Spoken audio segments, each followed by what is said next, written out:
Hello everybody, welcome back to You Can't Win. This is Tom here, and I'm joined by Donald as usual, as well as my old friend Zach. Zach is someone who I've known for a very long time, since I was like 13 or 14 or 15, something like that. Like basically as soon as I got on the internet, I found myself on a baseball sim forum for video games and baseball chat, and that's where I met Zach. And we got to know each other there, and then sort of, went our separate ways, and then came across each other again on Twitter, I don't know, 10 plus years later. He's joined us here, going to talk some baseball and stuff like that. So how you doing, Zach? Hi, pretty good. Yeah, I think it was like back in 2001 when we got on the BBSC. Yeah. That was my first internet forum. Yeah, mine too. Yeah, I think that was the first place that I like registered on anything, probably the first place I was reading anything. I think I found it because I was looking for updated rosters for high heat baseball or something like that. Yeah. So which is high heat? Which system's that? Is it like a It PC was game a computer game. It was not EA Sports. It was some like small studio, but it was a really good baseball game for a few years. And Cool. Most of the board was about that game. And then eventually Out of the Park, which is a sim, like a text-based sim. Oh, really? Yeah. Yeah, I still play that one, actually. Oh, really? Oh yeah. Yeah. No, do you remember that guy, Bulldog 55? Oh yeah, for sure, Scott. Yeah, Scott. Yeah, he's I'm still in some leagues, OOTP leagues that he's like the commission of. That's cool. Wow, Yeah. that was long ago. I used to talk to him all the time. Yeah, he's a cool guy. Yeah, I actually look for him on Twitter every now and again just to see. Sometimes I just think about the different people that I got to know. Yeah. I'm like, I wonder if they're on Twitter. Well, I can hook you up with his Twitter. Oh, cool. Yeah, please do. Yeah, so that was a long time ago. I remember getting into arguments on the current events section of that site with some old war vet guy or something. He was like, Yeah. I forgot what war he was in, but he had been, I don't know, he was like an old conservative dude, and that was like my very, very first oh, you can talk about politics on here. And that was really before I had any real understanding of politics, so it was more just being mad at a guy that I thought was like being a jerk, Yeah. Yeah. It was yeah, I remember you made a scene on Veterans Day once. You were like, Did I? oh yeah, Veterans Day, more like government-sponsored Killers Day, and the forums like all these good corn-fed Americans from places like Overland Park, Kansas, and Illinois and stuff, and they're older, much older, and yeah, it didn't go over well. It was a weird forum. It was some of those older conservative guys who just were longtime baseball fans, and then psychotic 13-year-old gamers showed up at one point. Yeah, that's a weird cross section when you think about it. That really was like a meeting of two worlds there. How many people was on that front? Was it pretty big, or is it just kind of a little niche thing? Well, I think you had to register to be able to download or something like that. So there was a fairly large number of people who would sign up, but the people who stuck around to post and talk to others wasn't too large a number. It was pretty easy to get a handle on the regulars. I don't know, maybe 100 people or something that were just regulars, and I don't know. What would you say, Zach? Does that sound about right? Yeah, maybe even less, maybe 50 to 100. Yeah. Okay. There was a little bit of a turnover, there was people that would come and go as well. But yeah, I guess we actually talked about books and stuff too. I sort of remember talking Pynchon with you. That was I guess when we thought we had more in common than just the baseball game, I guess, talked some books. I actually just started rereading Gravity's Rainbow because I had read it back in the day, and I realized recently I remembered nothing about it, but I had this idea in my head of it being a great book, so I wanted to read it again and find out if I still thought that.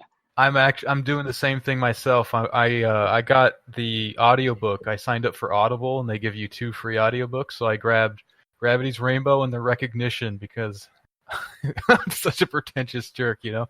So those are my Yeah, two free audiobooks. you told me about Gaddis back in the day, but I never actually read him. He's great. He's really good. Yeah, everyone should go read the recognitions when you have the time for 1,000-page book. Which one would you recommend for Gaddis?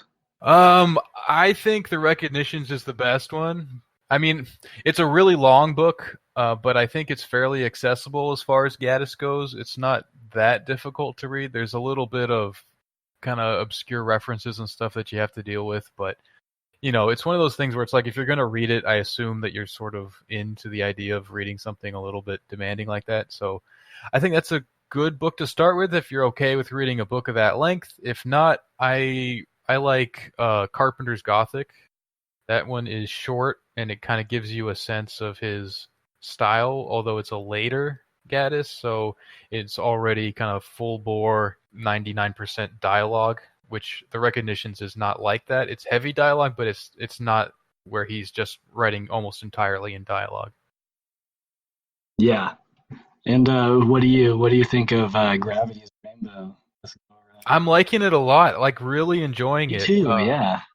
The audiobook is really great too. I've never actually listened to an audiobook before, but I figured that if I have time to listen to podcasts, I might have time for this, and it's been really nice because it sort of paces the reading, and it kind of makes me slow down, and I can actually like digest a little bit of what's going on. I remember a lot of basic themes, but the plot seems almost fresh in a lot of ways.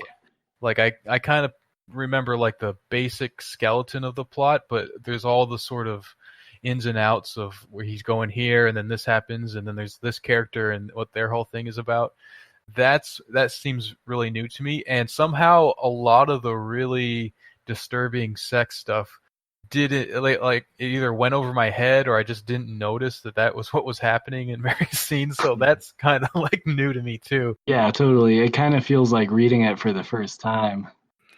I'm actually going to start reading it soon. I guess I just bought the book, so I've never, Tom gave me kind of the spiel the other day in one of our episodes, but I'm gonna give it a shot, and then we'll have to discuss it again, in detail or something later, and just kind of work through it because it sounds interesting from what you guys talk about. I don't know, so. Yeah, I'm only like 60 pages in this time, and it's very like dense and discursive and goes a lot of different directions. So it's like kind of slow going, but it's been worth it. And it's like I'm on the infamous you never did the Kenosha Kid section. Right now. That's cool. Yeah, so you're almost up to the toilet scene, I guess. That's coming right after this. Is that when Pointsman gets his foot stuck in the toilet? It's not Pointsman, it's Slothrop, I think. No, it is Pointsman. Yeah, I'm talking about where Slothrop goes down the toilet. Oh no, I didn't get there yet. Yeah, I think that's right after Kenosha Kid. Yeah, there's a scene right before where Pointsman's trying to capture a dog and gets his foot stuck in a toilet. Yeah. Yeah, I'm actually a fair bit into it. I am like 2 or 3 chapters into the third book. So like equivalent of like 300 pages in or something like that. And it's good. It's going really well. This is like the fun part where things really get crazy in the zone. So I'm excited to be at that point. It feels kind of good to like have have those like literary tastes from so long ago validated in a way, Yeah. Like I wasn't an idiot kind of. Yeah, and also I feel like it's paying off the fact that I spent some time reading those things, even though I maybe got, I don't know what exactly I got out of it at that age, but it's been helpful to have the background in the reading that I'm doing now. Yeah, just as like a side note, I would say, I know you talked a little bit about Pynchon in another episode, and you said, I don't think you've read like all of his books, but I would recommend Vineland as one of my favorites. I have read that in the 80s.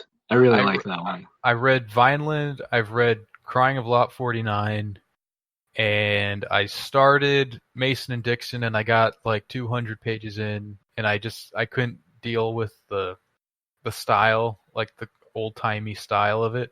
Yeah.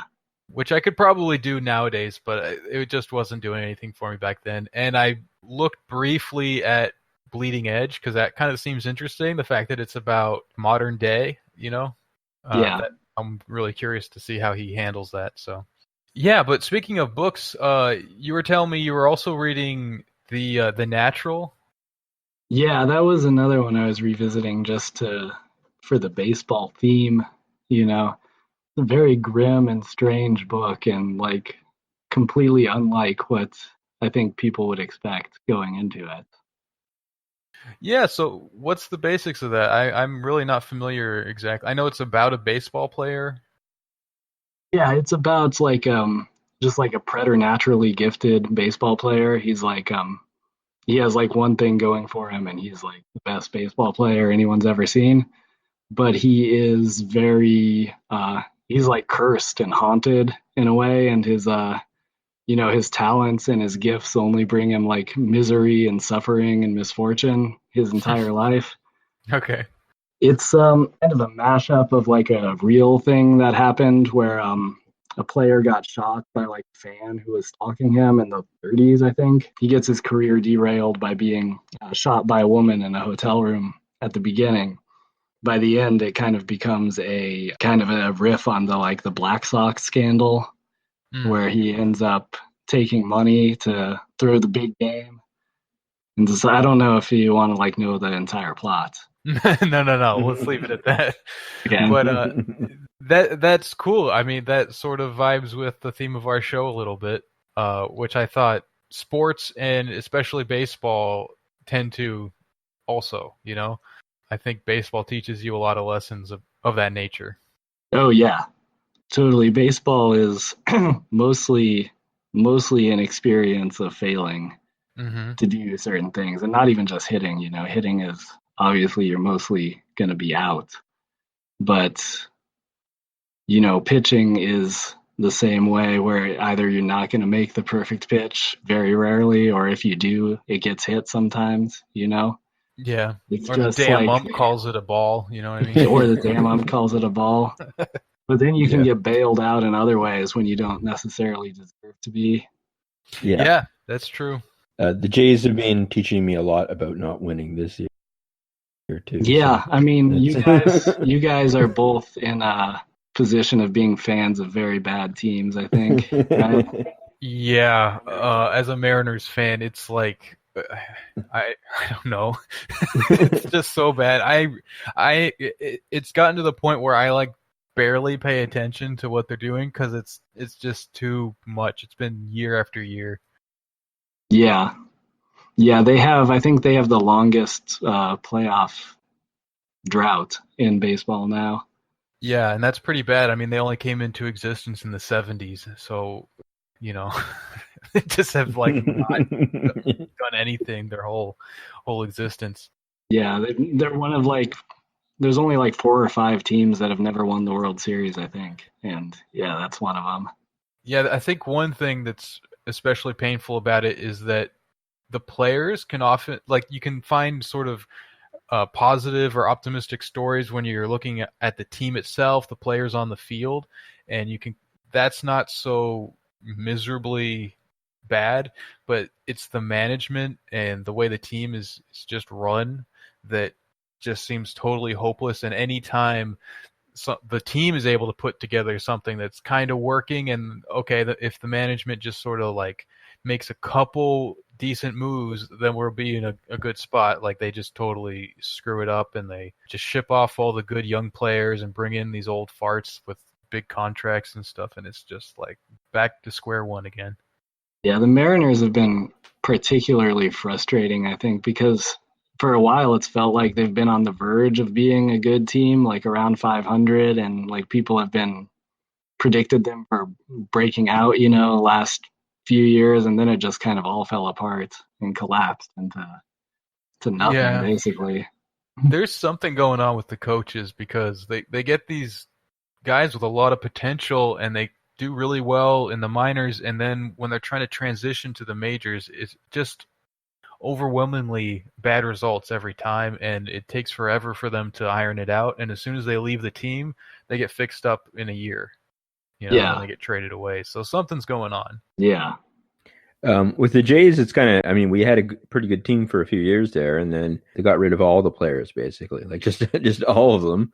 And now we've got all, the young guys that, a lot of the sons of the older players and stuff that have come in, and they're fun to watch. It's fun to see some of them play, but it's one of those things where, again, like Tom said, you can kind of focus on this or that person doing well for a bit, but then say like the team just had like a 7-game losing streak and then lost again today. So, what I mean? Like they disappoint you in general, but it's still fun to watch sometimes because, you might see some good plays here and there or something. So, but it's one of those things where if you look at the payroll, a lot of it is stuff like carrying old players' salaries from other teams and stuff, whatever, like how they do all that kind of financial stuff. And then the actual payroll for active duty roster is so low compared to the other teams. So it's kind of, I don't know, it's kind of frustrating because in Canada, they kind of consolidated it, I guess. Like, so one company controls a lot of the sports now, kind of thing. Like Rogers, like they own the stadium, they own the TV rights, they own the, you know what I mean? Like they own almost every aspect of it. It's kind of like begging them to put enough money into it that it'll actually do well, kind of thing. I don't know. So yeah, I'm not sure how it is in the States, how divided that is in a lot of other ways, but it feels like almost like a national monopoly now or something. So yeah. I know that the owners of the Mariners is Nintendo, so it's these like Japanese guys. I don't know how much they actually care about American baseball. I think they just see it as like money making, I think that's because of Ichiro. Like it used to be an Ichiro thing. Now Ichiro isn't a Mariner, so I don't know how much they care. Yeah, they signed another Japanese player though, a pitcher. I don't think he's doing that good though. Iwakuma, he was good the first year, and then not so much. He got injured a little bit, and I think that probably hurt him. Though, like I said, I haven't been paying that much attention, so I'm not exactly sure what his situation is. Yeah.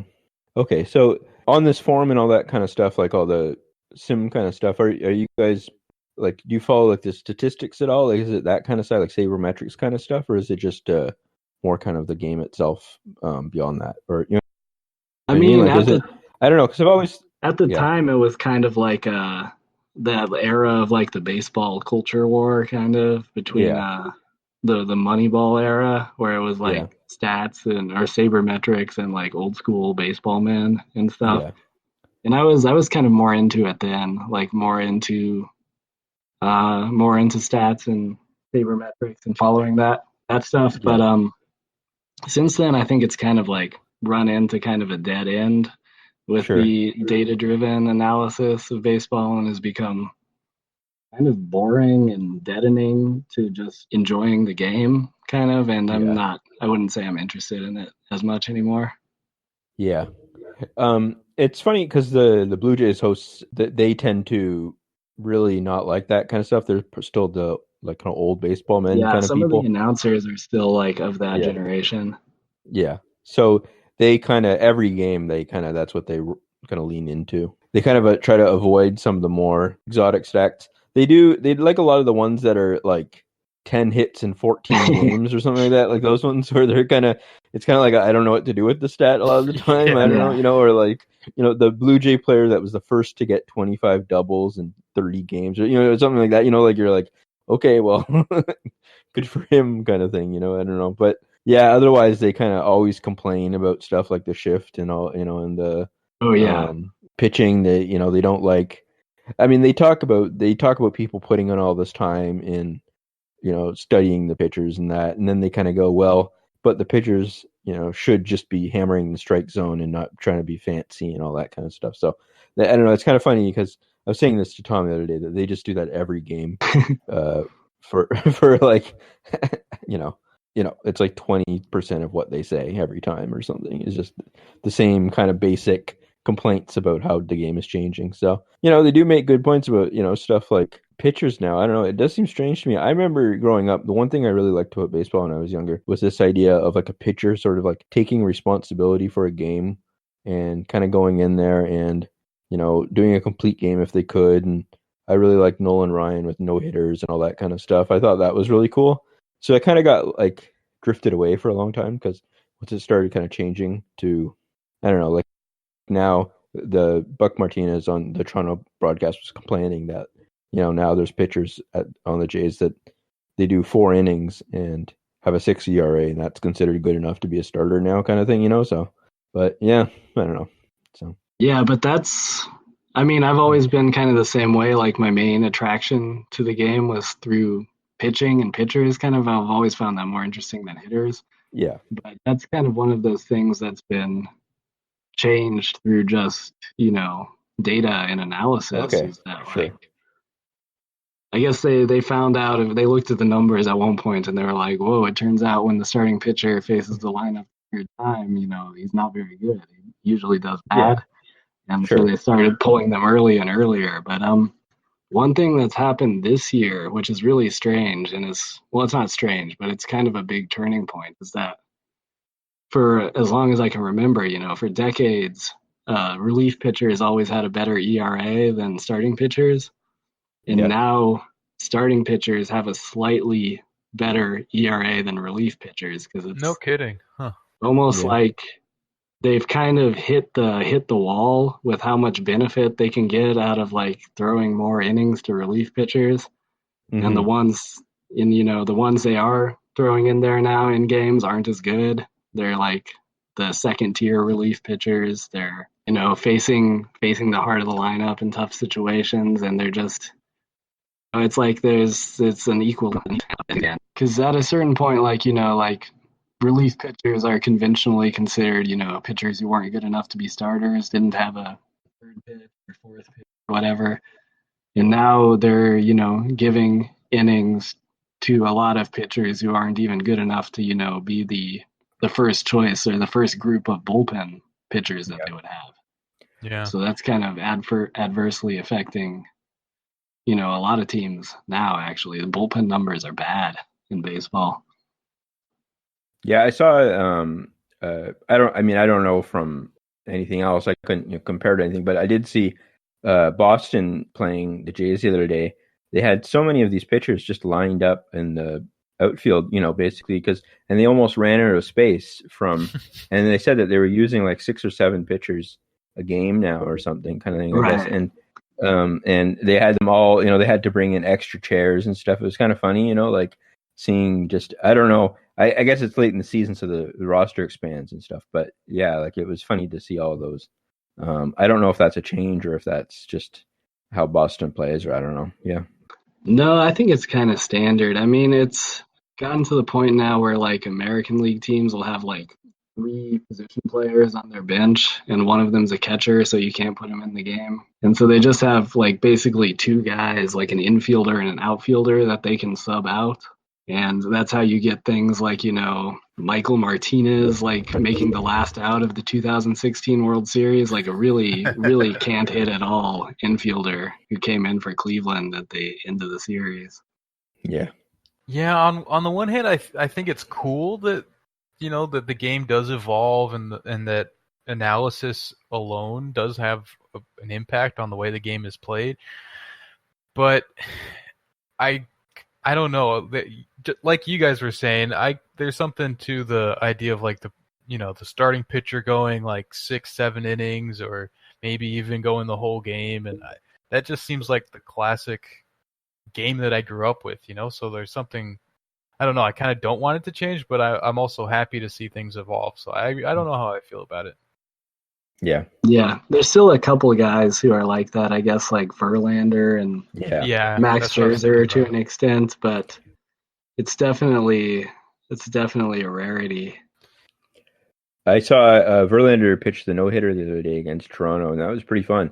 Actually, the Toronto did do the rotation of relievers to pitch the game against them, and they did pretty well most of the way through. I think it was the 9th inning.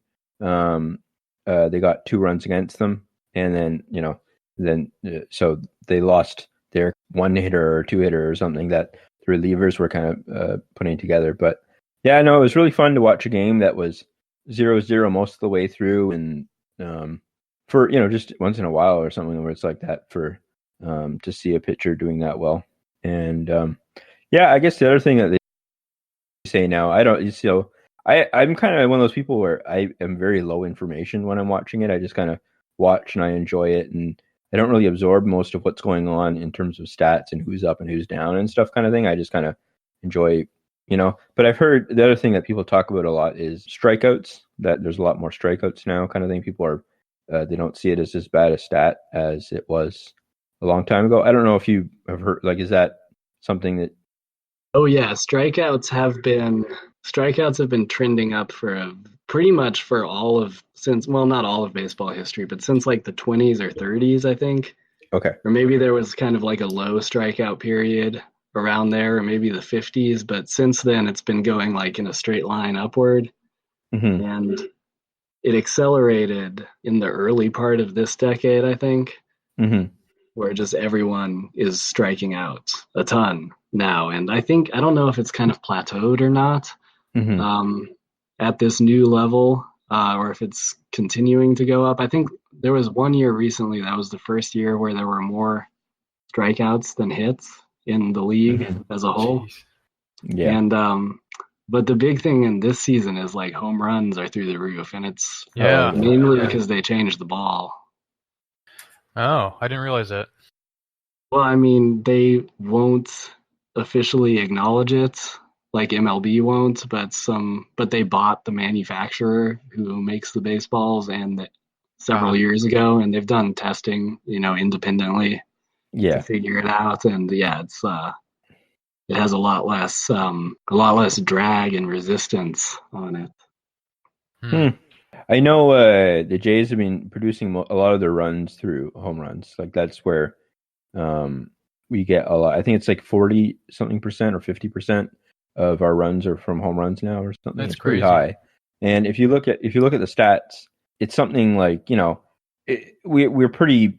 Our hitters are okay for home runs compared to other teams, but our batting average and like just runs in general are pretty low. You know what I mean? Like if it weren't for those extra kind of home runs we get, we would be pretty bad compared to everyone beyond that kind of thing. So it's almost kind of like the good young hitters are kind of giving us a little bit of a bonus there, even compared to a lot of the other teams. So, but I don't know. So, but they've had to change it up a bit though too to try to mitigate that a bit, because obviously it's not really working that well as a winning strategy kind of thing. So, and we give up a fair amount. So I don't know. I'm not sure. Next year we'll see what happens. I think some of the younger guys on the Jays are more interesting hitters, at least. Like Bo Bichette is really good. Sure. And Guerrero Jr. is a huge power guy, but he's not just a power hitter. Sure. He's going to be a great all-around hitter, I think. So yeah. I mean, I definitely do still think need like complete hitters to like score runs consistently. Yeah. And win consistently. Yeah. They've actually, it's funny because Guerrero, I've seen him do a few plays that you wouldn't expect too, because he's like a pretty big guy, and like doing some diving catches and he's hit a few triples and stuff like that. Like it's stuff that you wouldn't expect a big guy that is pretty good at hitting home runs to he's still like an athlete. It's not like he's still young and still does stuff. So it was fun to see him hurrying around the bases and stuff. So and they're doing beginner mistake kind of stuff too. Some of it, like they have a lot of good defensive plays, but they also do they seem to be performing a lot of errors. But I don't know. It's one of those things where if there was better players around them, maybe or more consistent players, it would be a great team, especially with like better pitching and stuff. Yeah. But it's hard at this point to kind of depend on people who are working through their first years kind of thing. So yeah, that top of the lineup is interesting though, with Bichette and Biggio and Guerrero all at once. It's also so strange that they're all like sons of players that were big stars when I was first starting watching baseball. Sure. Yeah, no, I remember the last kind of time when I was younger that I really focused on baseball, I was a fan of Houston for some reason. And so I actually, the Killer Bees, I remember, Bagwell and Biggio and all those people, like, I really liked watching that kind of like, or at least I remember tracking it in like the newspaper, because that was like, it was still a time when that was like a big thing, tracking sports and stuff in the newspaper. So yeah, and so it's actually kind of been fun to be on the other end of it now, I guess, kind of thing, getting old, whatever. So yeah, so Yeah, It's cool that Guerrero's playing for a Canadian team. Yeah. That's got to feel kind of cool for him, and the fact that he plays so similarly to his dad too. Like you were saying, he's hitting triples and stuff. Well, Vlad used to do. I mean, Vlad Senior used to do the same stuff. So that's pretty cool. Yeah, I know nepotism is huge in like every industry, but like baseball is kind of a pure meritocracy in a way. I mean, not a pure meritocracy, but like as close as you can get. But like lately it's been like so many people with bloodlines rising to the top that I've trying to make sense of it a little bit, but it's a strange phenomenon. I mean, you got to figure that they, beyond the obvious of like genetics and all that kind of stuff, they probably learned stuff from their dads, or at least they're around baseball their whole lives, so at least it's important to them, and maybe they grow up like really wanting to be a baseball player. There's people who are really physically talented and stuff, but they don't necessarily go in that direction. They go on a different sport, or they end up doing something else. Who knows? Yeah, I remember I was watching the Jays and the Braves game not too long ago, and it was in Toronto, and Craig Biggio was in the stands just watching his son, and he'd been in the major leagues for a while at that point, and he's like, Craig Biggio doesn't live in Toronto or anything, so I thought it was cool that he was still following his son around and like going to all his games. Yeah.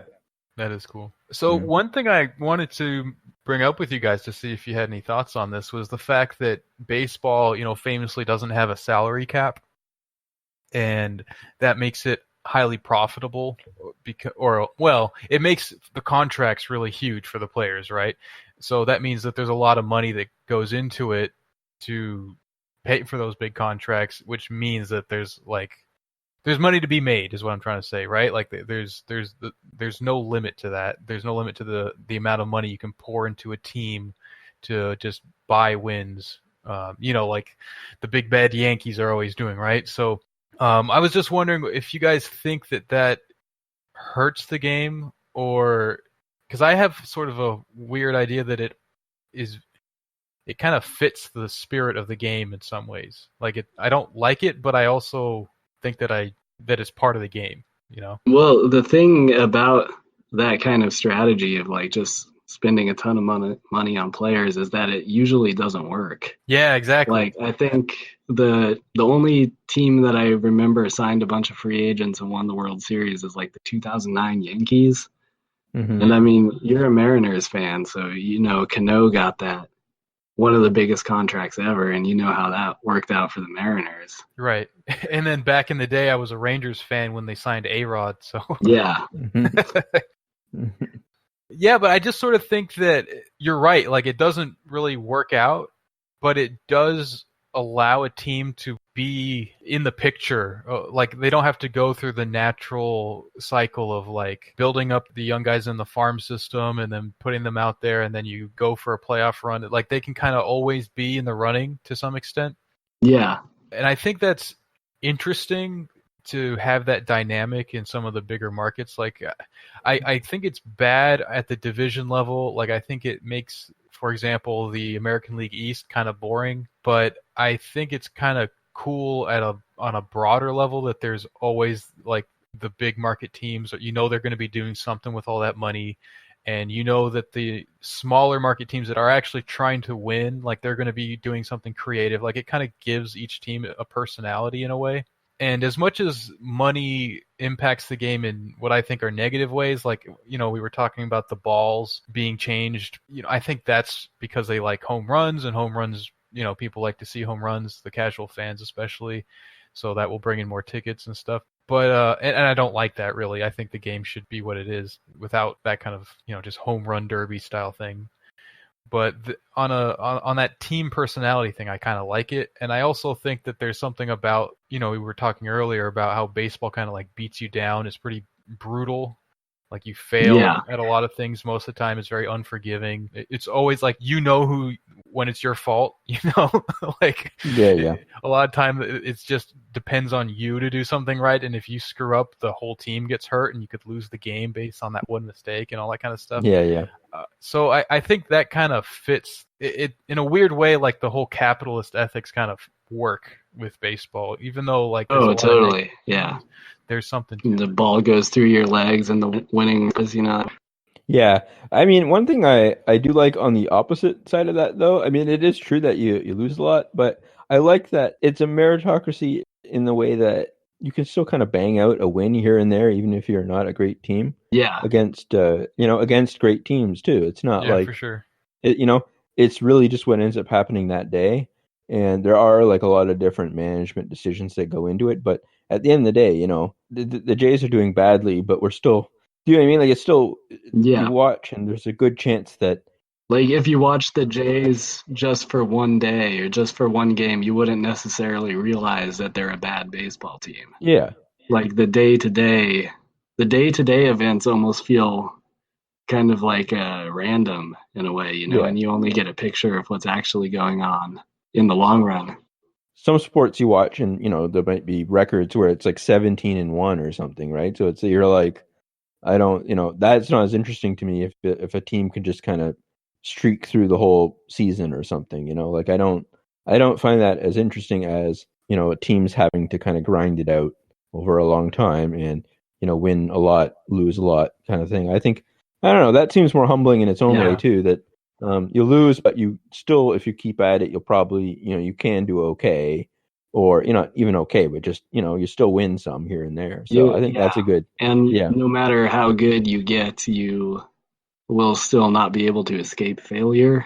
Yeah. It will still always be there. You're still going to like have embarrassing strikeouts and lose games and whatever, even if you're, the best team or the best player. Sure. It's always a big part of it. And that kind Yeah. of refocuses you as a player. Yeah. I think it makes you think about things in the long term, and it in some ways it makes you think long term, like you want to kind of have just like a good career. You kind of, baseball really focuses on career, like landmark numbers. Like people hitting 100 home runs, 300 home runs, that kind of stuff.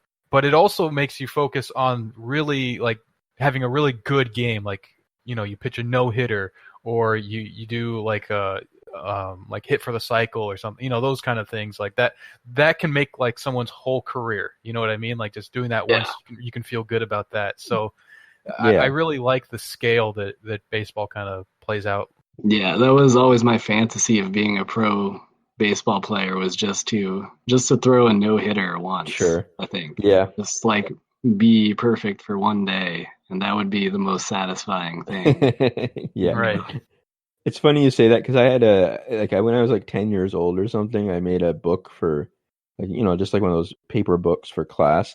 And it was about Nolan Ryan's career that until that point. And then it was about like how I thought it was like the greatest thing ever that he could throw like a no hitter. I thought it was like I thought it was like, I don't know. I thought that was just the I don't know. Yeah, I really like that. Although it's funny because I was about to say, and I guess that kind of disproves it in some way. I was about to say that I also like that no one player can really dominate Yeah. a whole, like in a season at least too. Like like you kind of have to have all of the team working together, and even if someone's really good, they can only contribute so much to it, right? So I like that too. Yeah, And the Mariners yeah. when Felix was in his prime, that's kind of what it was. That was like a case study in that, because like whenever Sure. Felix was pitching, it was like, well, he's as good as you're gonna get in a starting pitcher, and so he'll get like 1 walk, 2 hits, 12 strikeouts, 8 innings, something like that, Yeah. and we might still lose. So yeah. You said you used to pitch, Zach? I do currently. Yeah, Nice. I was never a baseball player growing up, but I played like 2 years of Little League, I think, and when I moved overseas to Norway, I had the idea of just finding some people who wanted to play baseball, and it turns out there was a Norwegian baseball league, like amateur, but it was very well organized because it's part of the like Norwegian government sports division, whatever. But it's very low level, and no one gets paid or anything. But I managed to join a team there. That's where I learned to pitch. I played there 2 years, and then I just started playing again last year with just, it's a really informal league that's organized. Just it's a lot of people who are like not jocks, but like musicians and like artists and bartenders and stuff, and like Cool. like scumbags like that, and just wanted to play baseball, and it turns out there's enough of those people to get like 3 teams together, and we play every week now. That's cool. There's a lot of Latinos in the neighborhood that I live in, and they play a lot of baseball, like at all ages. Like the kids are playing it, and the adults are playing it, and the kids are a lot better. You can kind of tell, like the old guys with the beer bellies running around. It's not softball, but it might as well be, Yeah. Really? That's cool. I feel like obviously we have like a large Latino population here in LA, but I feel like I never see anyone playing baseball. They're always playing soccer. Really? Yeah. Huh. Are there like not stadiums? I'm trying to think of I don't even know what the ballparks like near you, Tom. Like, is there one near in that park there? I can't remember. Yeah, there is one. It's for kids. Like it's pretty small. Okay. Yeah. But I could show you, like there's one area which is like a pretty large park, Humboldt Park, and they have like 3 or 4 baseball fields there. Cool. And yeah, they're big enough for adults to play on. That's cool. Yeah, and it looks like they have organized little leagues and things like that. So there's enough people in the city, So yeah. Tom, have you ever thought of joining a sport there or something? Or I have. Yeah, I just haven't. I don't know. I have thought about it from time to time, but not very seriously, I guess. Yeah. I mean, yeah, I always feel like I'm going to have to go through some sort of boot camp before I start doing that, but maybe one day. Hockey is huge in Canada, obviously, so something like that would even be fun. I don't know. I have to remind myself how to skate and stuff, but I don't know. We'll see. Maybe eventually. Actually, just as a small little kind of aside, funny story is that my sister, I have like a niece who's 5 that's turning 6 in like a few weeks, and she's signing up through the government kind of sports stuff here kind of thing, like community center things, and trying to get into hip hop dancing. and so they had this thing, and you have to be 6 to be in this program. It's 6 to 8.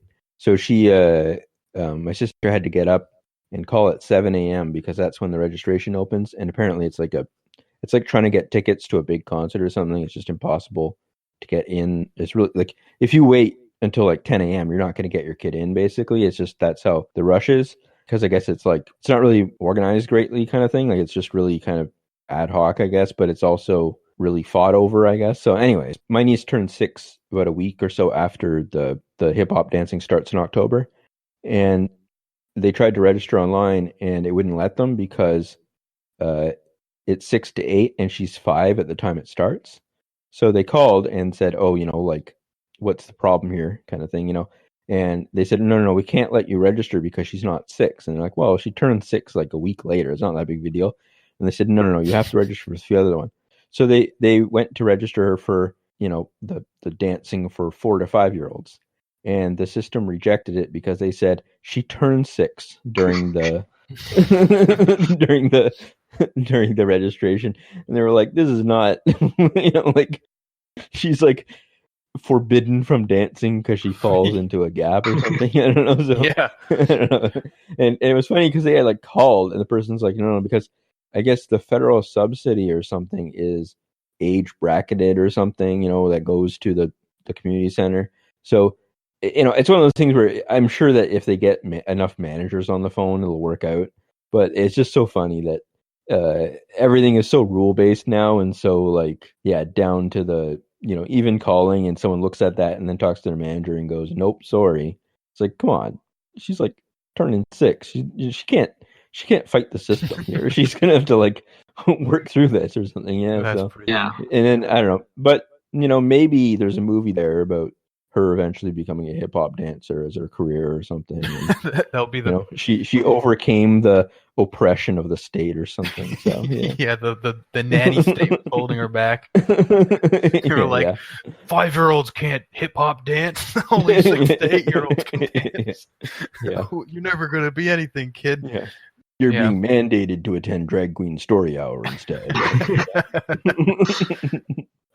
Okay, so that was my aside. So, I I feel like it's question time. What do you guys think?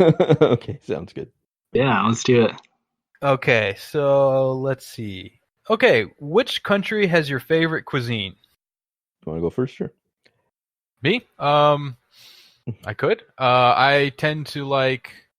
I think probably Turkish cuisine is what comes to mind. I think that's the stuff where I could pretty much have anything from it and really be happy. But I also like anything Mediterranean. I really enjoy.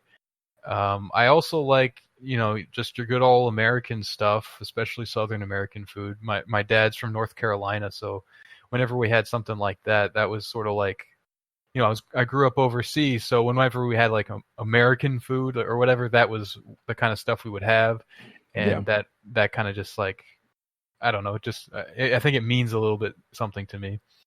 And I like Eastern European food too.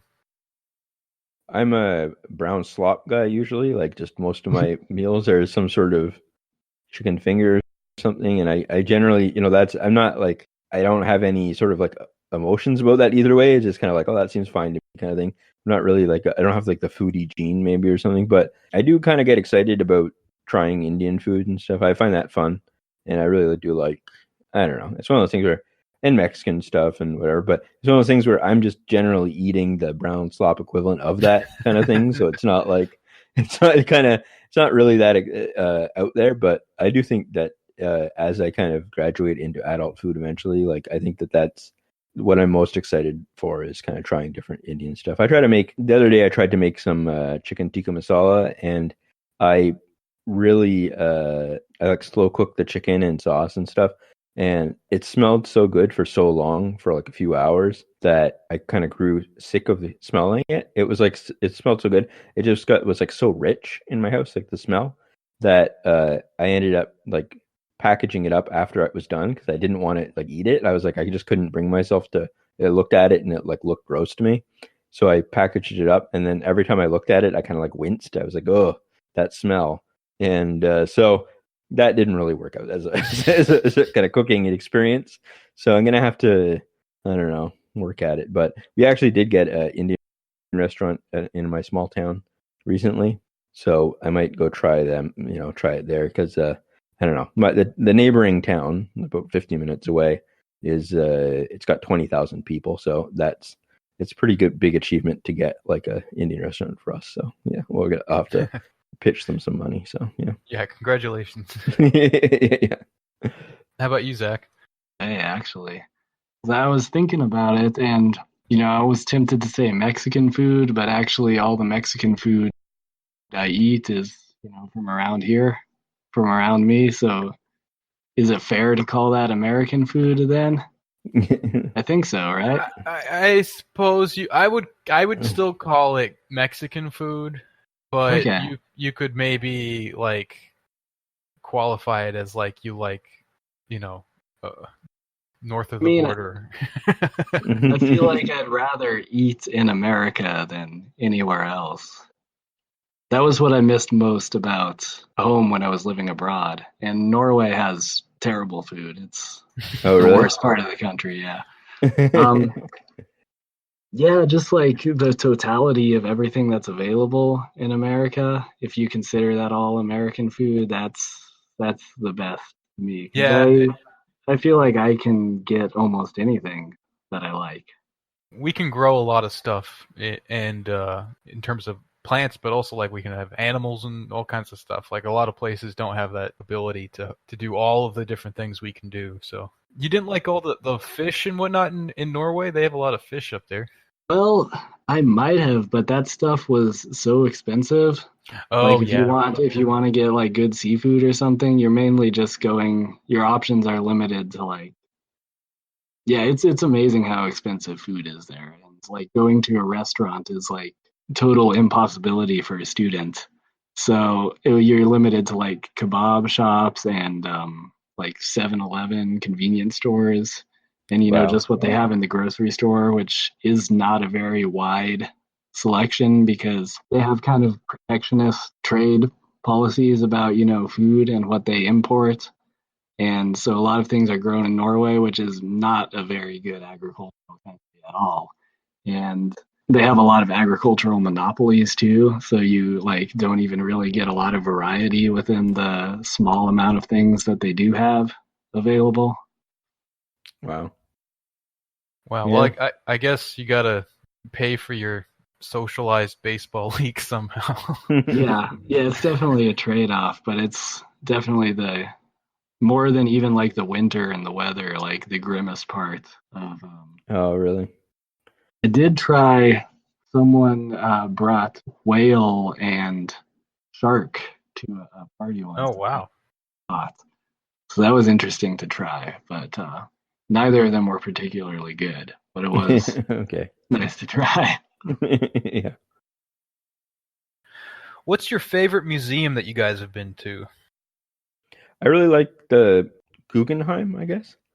Oh, I didn't know you've been there. That's cool. It's like, yeah, I went to New York for New Year's 3 years ago. I went to a few places like Guggenheim and I can't remember what else. Oh yeah, the Museum of Modern Art, I guess. And I went to the one in Chicago a few times, obviously, when I visited Tom, and I really like that one too. But Guggenheim was cool because it's just I'm not like that sophisticated on art stuff, so other than like posting. But when I saw they it was just kind of neat to be like, oh, that's Picasso, and I know that guy. That is a from, crazy thing to just be like, that's the thing that everyone was always talking about. That changed the world or whatever.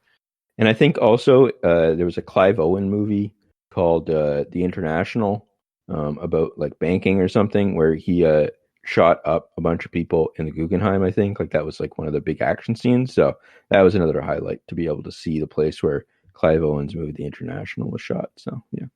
Do you guys know this artsy fartsy filmmaker guy who made a series of movies set in, I think it's the Guggenheim?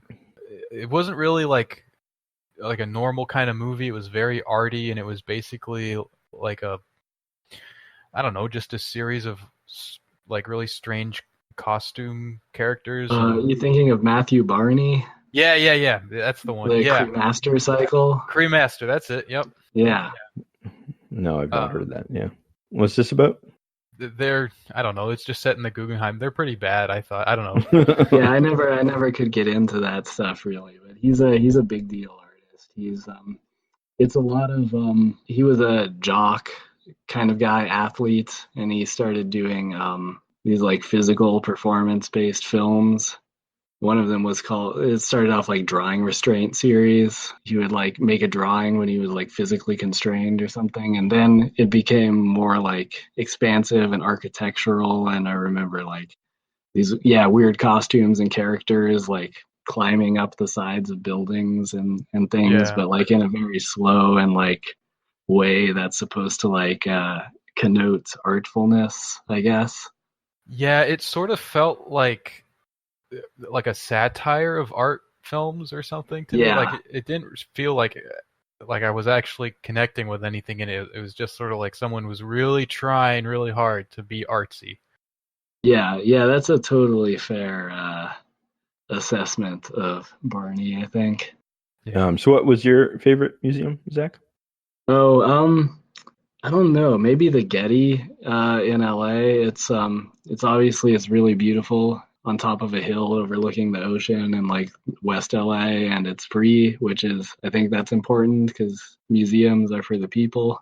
Mm-hmm. And the collection is great. They mostly have like classical art, and not much modern art going up to the modern era, but like with like Impressionists and Cezanne and Van Gogh, but basically ending their collection. But most of it's like mostly classical art and Renaissance medieval art. The Norton Simon in Pasadena is also really good. It's a small museum, but they have a great collection, especially their sculpture garden. They have an amazing sculpture collection. And in the basement, an East Asian it's mostly Indian art. It's mostly classical period Indian sculpture. which is really amazing to see. And National Gallery in Oslo, I guess. It's also free, and they have a lot of, like 19th century romantic landscape painting, which I really like. And Munch, it's used to go there all the time. Cool. I guess those. Cool. Yeah, I guess for me, the two that come to mind are I forget exactly what it's called, but what's the big museum in London? Like the National Museum or something? I think it's just called like the British Museum or something. Maybe that's what Okay. Is that what it is? Yeah. There Anyway, is one, whatever it's called, like it's really big. It has lots of cool stuff from all over the world. It's basically a big pile of like pirate booty that the Brits managed to pull from the rest of the world when they were imperial power. But it's really cool to see all that stuff all in one place. And besides that, there was a museum in New Delhi that I went to. I can't remember what it's called, but it has a lot of cool stuff from like way, way back in Indian history. So that was really interesting just to see all the different periods of particularly like North Indian history represented there. You kind of see like the Mughal stuff and even like really, really old things, which I don't know. It's just something that I don't always think about as like that. Indian, obviously, like I think everyone knows Indian civilization has been around a long time, but you kind of think of it as almost being like one contiguous thing, but it's not really necessarily. Like they've gone through different periods of time, and you can really see that when you go to the museum. So that was cool. Pretty interesting. Have you guys ever wanted to go skydiving? My friend asked me recently, and I'm considering going. Not for me. I'm not good with heights. At some point, I don't know when this happened, but I started to get a really bad feeling about heights. So like recently, Tabs and I made a trip up to Vermont, and we did some mountain climbing and stuff up there, or like hikes up a mountain. I guess I don't know if that's mountain climbing, but we hiked up mountains, and when we got to the peaks, like I had to stand like a few feet back because I just get like a real dizzy, nervous feeling around heights nowadays. I don't really know why. Like nothing really happened to me.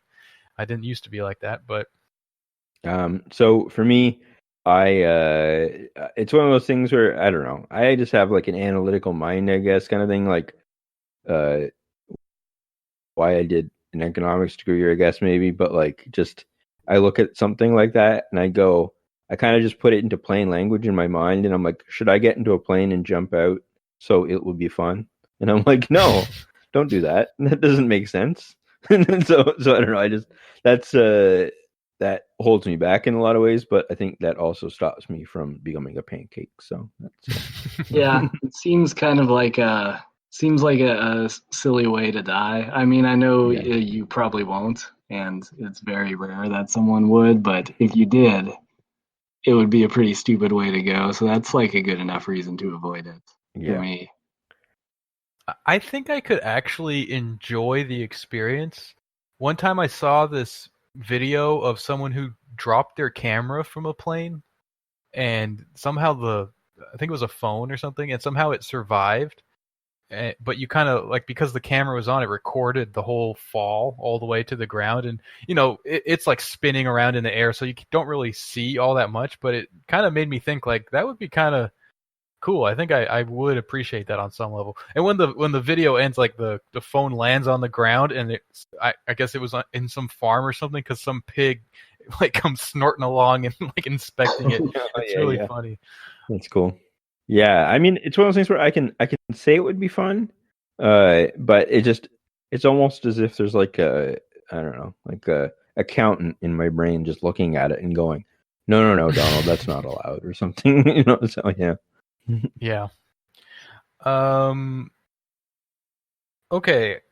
Can't tell if this is an automated question from Curious Cat or not, but we'll just go for it. What's a good reason not to invest in a houseboat? A houseboat? Yeah. You have to have a place to store it and winterize it and things like that, and that probably costs. And also, I think I actually know of a guy, like I know a guy I know in Toronto who lives on his houseboat year round. It seems like it would be pretty isolating. It's one of those things where it seems like to me where it would be a good idea, and then about after a week you would get the basic idea. You know what I mean? Like you'd be like, oh yeah, I'm living on a boat now. Yeah. And I don't want to do that. Like, you know what I mean? So if you're actually intending on living on it, I feel like you're gonna have to be a person that your life is going well anyways, and you have a lot of money, and it's not like you're just doing it for fun, and you have a lot of other options. I think that's okay. Yeah. Like I know of people that live in like say, the Jimmy Buffett fan types that live in Florida or something. That's fine. But if it's like a housing option for you, you should probably avoid it. I think, yeah. If it's like a secondary thing, you just want it like a motorhome or something. I think that's fine, but it's one of those things where it's like you got to like move it around a lot and stuff, and you need to have a place that's safe to keep it and all that kind of. It's just a hassle, I think. Really, I think it's one of those things where it sounds like a good idea, but then you just got to rent it. Yeah, I'd say if you want a houseboat, you should go for it because it's kind of like there's only a very specific type of person that actually wants a houseboat. So if you're like a houseboat guy, then you should kind of like acknowledge that about yourself and just Sure. get the houseboats. Yeah. I feel like most of us were meant for land, but for those of us who weren't, there's always a houseboat. There's always an open berth. There's always a spot at the dock waiting for you. Yeah. Were either of you ever motorhome people? Have you ever been in a motorhome? Like traveled around? No, I know I've been in one at some point. I don't really recall the circumstances. When I was young, we had a motorhome, and we went a lot around like Midwest kind of thing. Like we would go to like Wisconsin or North Dakota or something like that kind of thing, and just kind of on weekends or like during vacations. For a few years, we had it. One time, we rented it out to like it was just sitting on a lot most of the time, right? So eventually, we kind of gave it to this company that they rented it out to like production companies and stuff. And I think like the kids in the hall were like the comedy troupe like were recording something with it, and they were like wrecked it. Oh wow! and then so I think that was like the tail end of that. Like I think eventually we just sold it and got rid of it and got like some money or something. So I thought that was kind of funny that's how that ended. But yeah, I mean it was fun. I think that's another thing where I don't know. I think it's fine if you commit to it. It's one of those things where there's just so many hassles you don't think about sometimes, like emptying the sewage all the time and all that. And I visited the desert like a year or so ago, spent some time out there in like a RV park, and then there's also people who do like boondocking, which is where they're like off the grid in their RVs, like no electricity, no plumbing or disposal or anything. And it seems like all they really do is like they drink a lot of beer for one thing, and they usually have some kind of like dune buggy or some kind of desert four-wheeler that they get drunk and ride around on. But nothing else much goes on besides that, as far as I can tell. Yeah, I mean, there's worse things to do, I guess, but yeah. I feel like that's okay for like a week, but you should have something more going on. I don't know. There's these people out there, you roll up and talk to them, and they're like, they've been out there 2 or 3 months, just baking in the sun and getting drunk. Like, they're completely red. Yeah. Wow. Completely fried. Yeah. It wasn't appealing to me, really. Yeah. Okay. I when I lived in Seattle, I lived in a house which had, I think there was like 9 people living in it, and one of the people moved out at some point and started to live on a houseboat, and I think he thought it was like a great deal, like he was paying very little rent and stuff, and he thought it was pretty cool. But then we started to see him around more and more. Like he was friends with everybody, right? So he was still like hanging out, but he would come over a lot more as time went on, and like start to crash on the couch, and it's kind of like, how's that houseboat doing for you? I think it kind of feels like you're always crashing on a couch, kind of a thing when you're it's not quite a home, Yeah, I feel like people don't talk about this a lot, but I feel like the smell would be bad. Like I feel like it's one of those things where you'd have to like wage jihad against the smell every day or something kind of thing. Otherwise, it would just be really, I don't know. I think that would be the first thing to go. Basically, like it would be, you have to be careful about that, or else you just have, I don't know. Because I feel like you have a combination of like water smells around you kind of thing, and then whatever kind of, I don't know.